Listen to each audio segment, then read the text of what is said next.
Welcome back to the channel. This is the Action Figure Grader, and this is the first video that I've actually made since what I'm sure you guys have been following in the news with the attempted assassination of Donald Trump. So, you know, I'm still a little bit raw from that. It's just kind of a crazy time here in the U.S. right now, and this is a nice outlet or escape from all of the hubbub that is going on right now in our country. And hopefully we can just talk about toys today and get away from all the mess that's going on in the U.S. So I did put together some recent sales for the vintage collection. Lots of interesting sales here, graded, ungraded. I got some vehicles, a SDCC Death Star box set sold.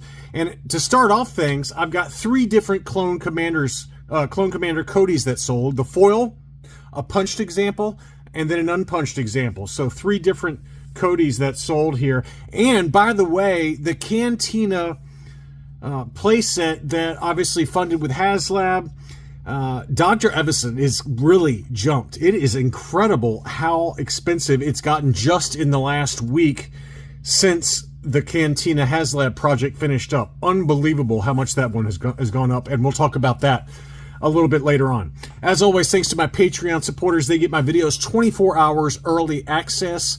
Patreon.com/actionfiguregrader is where you can go to sign up. One final note, I've got some family stuff I've got to take care of. Nothing bad, so don't worry about that. But I do have some kind of family affairs I need to take care of. So there's not going to be a vintage collection market update or a what to buy video next week. So this vintage collection market update, I've got a what to buy video for tomorrow. But next week, I did pre-record some videos, as I usually do, just in the event that something comes up. And we'll take advantage of that because I just got to deal with some family stuff. So nothing bad, but I just wanted to at least let you know there will be a break on vintage collection and what to buy videos next week. All right, enough talk. Clone Commander Cody on the foil card back. This one did sell for $220. A little bit of light edge wear to it, as you can see around the top of the back of the card. Probably about 80+ grade condition. $220 on that one. And then here was a punched example US card with the rocket firing Boba Fett offer. And that one sold for $145. I thought that was a pretty good deal there. $145, free shipping as well.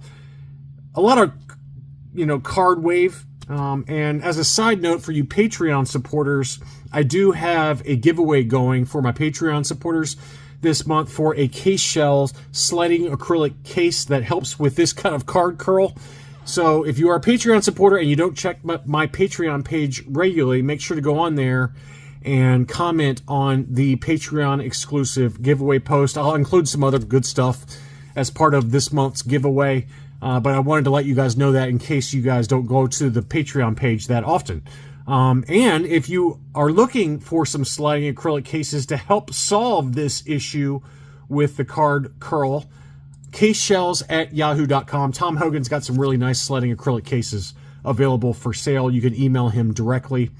So the last one was the one that I had in my what to buy video last week, and that was the unpunched example from Power Droid. Again, I don't know this seller, but he must have a never-ending supply of really high-grade sealed cases, TVC 1.0.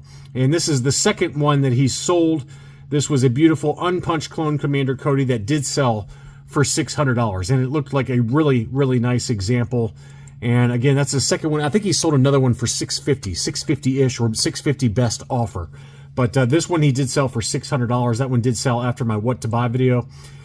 Here was an interesting one. This was an unpunched Canadian Jango Fett VC-34. It did have some issues on the card. You can see some wear around the top there on the left. But this was the harder to find multi-language Canadian card. And that one did sell. It was listed for $200. Best offer accepted on that was $130, just given the card issues. You can usually expect to pay close to that $200 number for, or higher, for a near mint example. Just really tough to find the Canadian card backs for these TVC 1.0. And as I've talked about from trusted sources that I know within the industry, they've all said that these Canadian cards were manufactured 1 for every 10 of the US card. So it's a lot fewer examples out there that were on the Canadian card back. And a lot of people don't care. They don't particularly care about that.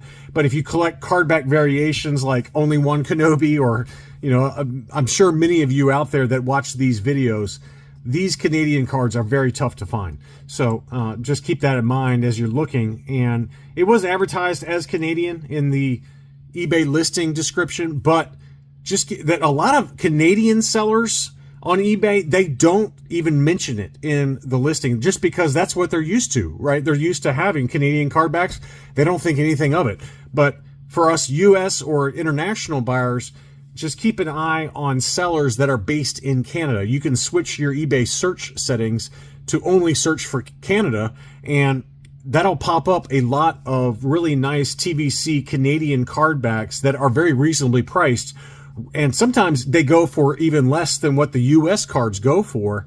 And it's just a nice, you know, if you're a card back variation collector like this, that's a good way to do it. So anyway, that one did sell for $130. I think in better condition, you can probably expect to pay closer to that original list price of $200 or higher.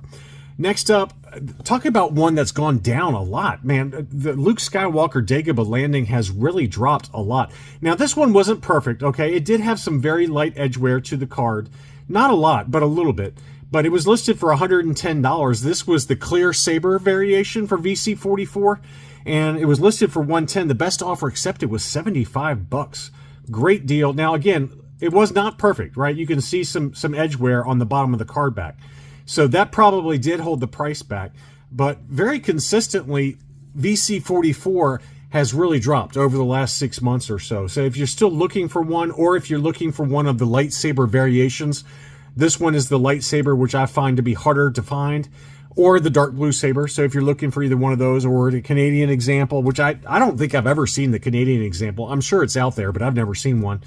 Or the European example, Eurozone, where it has the blacked out stickers in the upper left and right with sometimes the sticker on the back. So there's a bunch of different examples out there, but I think now's a really good time to grab VC44.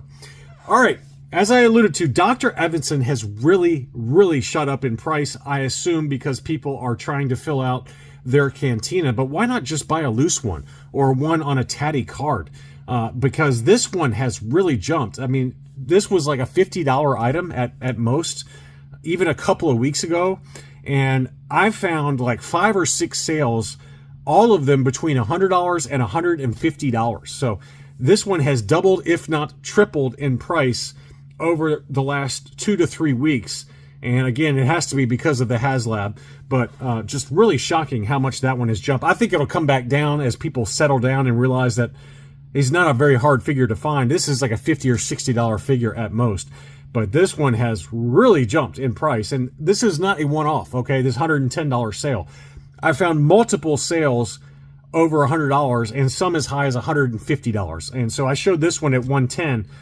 But again, it's very consistently that high right now. So be patient. You got a year or more before the HasLab Cantina actually makes it into your hands. Don't pay these inflated prices right now. Next up, this Slave Leia VC64. It did look like it had a little issue around the hang tab. You can see there it's got some kind of structural pull away from the card back, but it was unpunched. It just had some issues around that hang tab. But it was unpunched, and it was a Return of the Jedi with the limited edition prototype FET offer, and that one sold one bid $170, which, you know, realistically, I would say that's probably about as cheap as you're going to find for an unpunched example, and someone was obviously willing to live with that defect right there at the top of the card above the Star Wars logo. But 170 did take that home. Another one that's really dropped in price is the VC 101. Is it 102 Ahsoka? This is the original card. Now, it did have, again, a crease around the hang tab there, but it was unpunched. And again, the original, not the reissue. And the seller was very good about disclosing the crease around or above the hang tab. And that one still sold for $120. During the height of COVID madness, this would have been 3 times that price, if not 4 times. crazy. Jar Jar Binks is one that continues to be pretty expensive, and this one was listed for $220. The best offer accepted on that was $190. So that's another one where I think you could probably get it for cheaper than that. $190 seems a little high to me, especially because this one was not perfect by any means. You can see some obvious wear on the back of the card in the lower left-hand corner, but $190 seems a little high, but it's definitely consistently over $150 right now. It's a very expensive one. Some vehicles, we had the B-Wing fighter, the Kmart exclusive B-Wing fighter. That one sold at an auction for $137.50. And then I've got 4 different AT-ATs that sold, 2 for the Empire Strikes Back packaging, 2 for the Return of the Jedi packaging. And this one sold for $550 in the Empire Strikes Back packaging. Not perfect box by any means, you know, just some light edge wear to it, but this is the Empire Strikes Back. Now, this one sold for a lot of money, and it looked to be pretty much case fresh, in all fairness. I didn't look too closely at the photos there, but he's got the original shipper box, and the box does look extremely, extremely clean. One little ding there in the upper corner that you can see there, but that one sold for $860. So $550 plus $20 shipping versus $860. So huge price range. Try to aim for closer to that $550 number versus $860. And then for the Return of the Jedi Toys R Us exclusive AT-AT, I found 2 price points and they were both exactly the same. $540 plus $60 on shipping on that one. And then this one was $540 with $69 shipping. So very tight price range for the Return of the Jedi packaging for the AT-AT. Next up, we had Grogu and the Off-World Jawa Elder from the Razor Crest pack-in, the HasLab Razor Crest. Grogu was graded CAS 90. The Off-World Jawa Elder was graded CAS 90+. Those were listed for $250, and try as I might on 130point.com, I could not find what the best offer accepted was on those. But that's a pretty good deal, really, given that it's $60 to grade each one of these, so that's $120 right there, plus shipping to and from CAS, and the shipping from CAS is very expensive. You can probably budget $25 to $30 easily.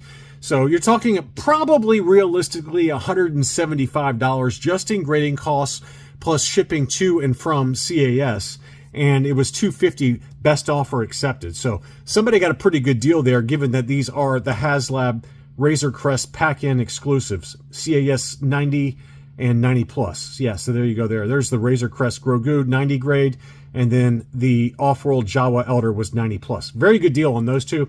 Some other graded examples: uncirculated 9.25 ARC Trooper Jesse sold in an auction for $112.76. We had the Death Watch Mandalorian in an uncirculated 9.25 AFA grade at $104.49 plus $10 shipping. The Boba Fett uncirculated 9.25 sold for $109 and change.